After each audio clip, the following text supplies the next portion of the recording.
আজকের আমি আলু পটলের সঙ্গে অল্প একটু তিল দিয়ে একটা অসাধারণ রান্না বানিয়েছি, যেটা কিন্তু খেতে ভীষণ ভালো লাগে। নমস্কার বন্ধুরা, শ্রাবণী রান্নাঘরে আপনাদের সবাইকে স্বাগত জানিয়ে আমি প্রতিদিনের মতো আবারও আজকের একটা রান্নার ভিডিও নিয়ে আপনাদের সামনে চলে এসেছি। আজকের আমি আপনাদের আলু আর পটলের সঙ্গে অল্প একটু তিল দিয়ে একটা অসাধারণ রেসিপি বানিয়ে দেখাবো। আশা করি আপনাদের ভালো লাগবে। তার জন্য কিন্তু আমার পুরো ভিডিওটা আপনাদের দেখতে হবে। আর দেখা শুরু করার আগে একটা লাইক দেবেন, সুন্দর একটা কমেন্ট করবেন আর শেয়ার করতে ভুলবেন না।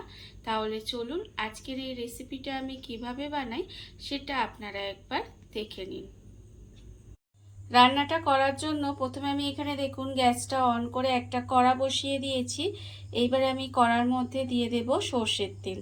এখানে কিন্তু রান্নাটা আমি সর্ষের তেলেই করব, আর আপনারাও চেষ্টা করবেন সর্ষের তেলে করার, তাহলে আমার মনে হয় খেতে বেশি ভালো লাগবে। দেখুন তেলটা কিন্তু আমি কড়ার মধ্যে দিয়ে দিলাম। দিয়ে তেলটাকে প্রথমে একটু গরম হতে দেব। তেলটা আমার এখানে গরম হয়ে গেছে। এইবারে আমি তেলের মধ্যে প্রথমে দিয়ে দেব অল্প সামান্য একটু কালো জিরে, আর দেব এখানে একটা কাঁচা লঙ্কা। কালো জিরে আর কাঁচা লঙ্কাটা প্রথমে ফোড়ন দিলাম, দিয়ে ফোড়নটা একটু তেলের মধ্যে ভেজে নেব। এইভাবে কিন্তু ফোড়নটা একটু তেলের মধ্যে ভেজে নিতে হবে। যখন দেখবেন ভাজা ভাজা হয়ে গেছে, মানে একটু ফোড়নটা ফুটছে, তখন কিন্তু এর মধ্যে দিয়ে দেব আলু। এখানে আলুগুলো আমি একেবারে যতটা ছোট করা সম্ভব ততটা কিন্তু ছোট করে এখানে আলুগুলো কেটে রেখেছি। এখানে আমার একটা বড় সাইজের আলুকে একদম কুচি কুচি করে কেটে রেখেছি। সেই আলুটা কিন্তু আমি কড়ার মধ্যে দিয়ে দিলাম। আর আমি প্রতিদিনের মতো আপনাদের একটা কথাই বলবো যে প্লিজ আমার ভিডিওটা আপনারা টেনে টেনে দেখবেন না, পুরো ভিডিওটা দেখুন। আশা করি আপনাদের ভালো লাগবে। দেখুন আমি কিন্তু এখানে আলুটা দিয়ে দিলাম। দিয়ে এইবারে আলুটাকে তেলের মধ্যে এইভাবে একটু ভেজে নেব।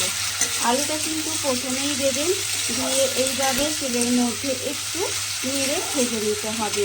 আর এর মধ্যে কিন্তু প্রথমেই কোনো নুন হলুদ কোনো কিছুই দেব না, শুধুমাত্র আলুটা দিয়ে একটু ভেজে নিতে হবে 1 থেকে 2 মিনিট মতো। খুব বেশি সময় কিন্তু নয়, 1 থেকে 2 মিনিট মতো এইভাবে একটু ভেজে নেব। আলুটা দিয়ে আমি এখানে 2 মিনিট মতো একটু গ্যাসটা লোতে দিয়ে এইভাবে ভেজে নিয়েছি। আর অবশ্যই কিন্তু এই সময় গ্যাসটা লোতে দিয়ে রাখবেন, রেখে তারপরে কিন্তু এইভাবে রান্নাটা করতে হবে। এইবারে আমি এর মধ্যে দিয়ে দেব পটল।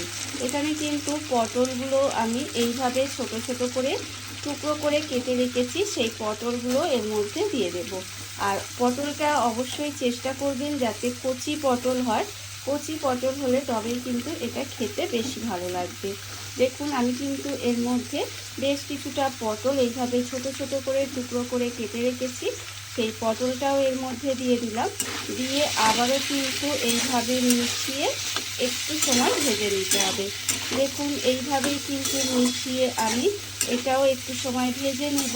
আর এই সময় এখনও কিন্তু নুন বা অন্য কোনো মশলা দেওয়া যাবে না, এইভাবেই কিন্তু ভেজে নিতে হবে। আর আমার নতুন বন্ধু পুরনো বন্ধু সবাইকে বলছি আমার তরফ থেকে অনেক অনেক ভালোবাসা আপনাদের। আর যারা আমার নতুন বন্ধু তাদেরকে বলছি প্লিজ চ্যানেলটা সাবস্ক্রাইব করে পাশে থাকা বেল বাটনটা অবশ্যই প্রেস করে দেবেন। তাহলে আমি যখন নিত্য নতুন ভিডিও আপলোড করব তখন কিন্তু সবার প্রথম আপনাদের কাছে নোটিফিকেশান চলে যাবে। দেখুন আমি কিন্তু এইভাবেই প্রথমে আরও 2 মিনিট মতো আলু আর পটল একসঙ্গেই গ্যাসটা লোতে দিয়ে ভেজে নেব। আলু আর পটলটা কিন্তু আমি একসঙ্গে এবার আবারও কিন্তু 2 মিনিট মতো এইভাবে একটু ভেজে নিয়েছি। এইবার আমি এর মধ্যে দিয়ে দেব, প্রথমে দেব এখানে আন্দাজ মতো নুন। দেখুন এখানে কিন্তু প্রথমে আন্দাজ মতো নুন দিয়ে দিলাম। এবার দেব আমি এখানে হলুদের গুঁড়ো। এখানে কিন্তু অল্প 1/4 চামচ মতো হলুদের গুঁড়ো দিলাম। আর লঙ্কা গুঁড়ো দেবো এখানে স্বাদ অনুযায়ী। আপনারা চাইলে কিন্তু আপনারা কতটা ঝাল খাবেন সেটা কিন্তু বুঝে লঙ্কাটা দেবেন। আমি এখানে খুব অল্প সামান্য একটু লঙ্কা গুঁড়ো দিলাম, যেহেতু একটা কাঁচা লঙ্কা দিয়েছি তার সঙ্গে অল্প একটু গুঁড়ো লঙ্কা দিলাম। একটু ঝাল হবে, খেতে ভালো লাগবে। দেখুন আবারও কিন্তু এইভাবেই আমাকে রান্নাটা করে যেতে হবে। আমি কিন্তু গ্যাসটাকে একেবারে লোতে দিয়ে দেব, দিয়ে তারপরে কিন্তু এইভাবে একটু সময় রান্না হতে দেব। আর আপনারা ভাবতে পারেন যে তো সামান্য আলু পটল ভাজা এমন কি রান্না, না, আপনারা শেষ পর্যন্ত দেখুন, তবেই কিন্তু বুঝতে পারবেন যে শুধুমাত্র আলু পটল ভাজা নয়, এর সঙ্গে একটু অন্যরকমভাবে নতুন করে একটু রান্নাটা আপনাদের সামনে পরিবেশন করার চেষ্টা করেছি। আশা করি আপনাদের খেতে ভালো লাগবে। যে কোনো দিনে ভাত কিংবা রুটি, পরোটা, যে কোনো কিছুর সাথে কিন্তু এইভাবে আলু পটলের এই যে রেসিপিটা একবার বানিয়ে দেখবেন, আশা করি আপনাদের ভালো লাগবে। দেখুন আমি কিন্তু এইভাবেই গ্যাসটা লোতে দিয়ে একটু সময় ধরে কিন্তু এবারে ঢাকা দিয়ে দেব। ঢাকা দিয়ে দিলে দেখবেন আলুটা কিন্তু ভালোভাবে সেদ্ধ হয়ে ভাজা ভাজা হয়ে যাবে।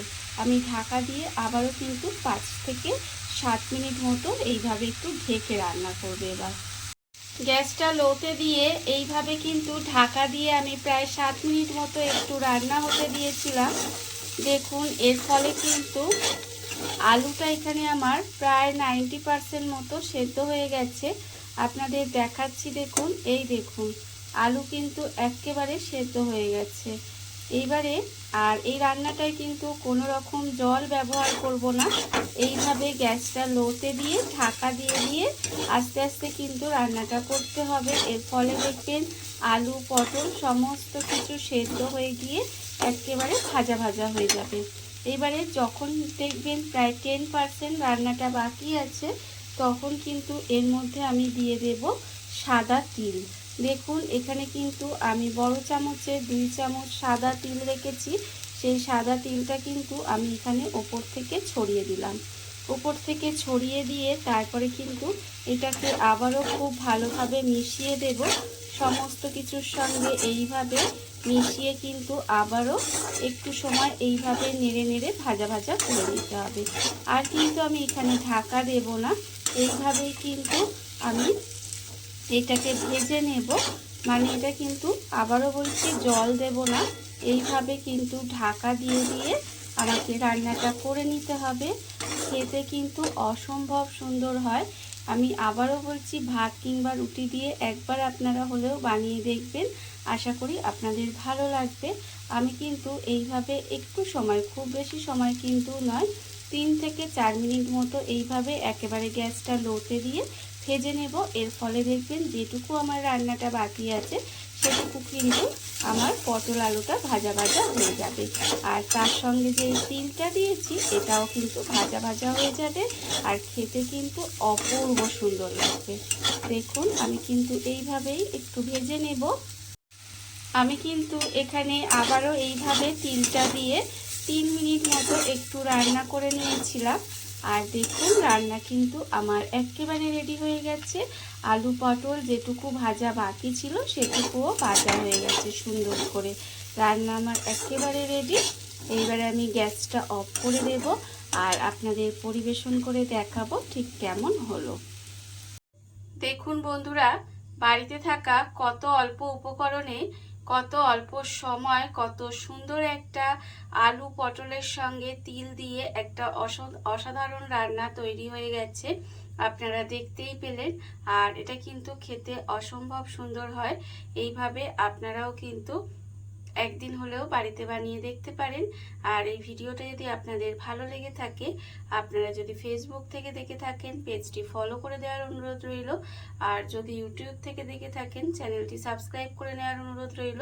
তাহলে চলুন ভিডিওটা আমি এখানেই শেষ করছি। আপনারা সবাই ভালো থাকবেন, সুস্থ থাকবেন।